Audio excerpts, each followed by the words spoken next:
Test the Deluxe Light Kit installation for the Phoenix. At this point, all components required for testing the Deluxe Light Kit for the Phoenix should be installed, except for the headlights and the taillights. Temporarily connect the Phoenix headlights to the headlight harness 6-pin connectors. The headlights will be permanently installed in a later step.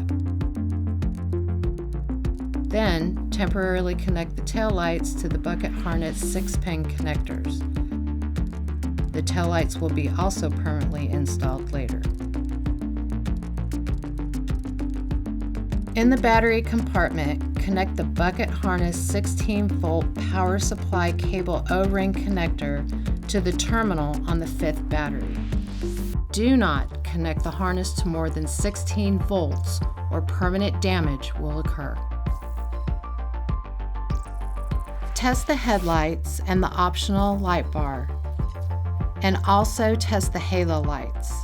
Now test the tail lights, then test the left and right turn signals front and back.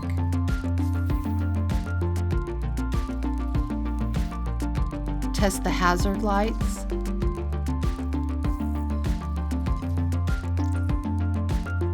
test the brake lights, and lastly, depress the brake pedal into the park position to confirm that the tail lights turn off after a 45-second delay. Finally, test the horn.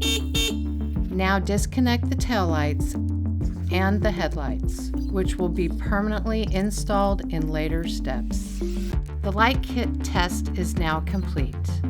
We now know that any components disconnected in later installation steps will work again when reconnected. Reinstall the brake well cover after ensuring brake kit cables and components are secured.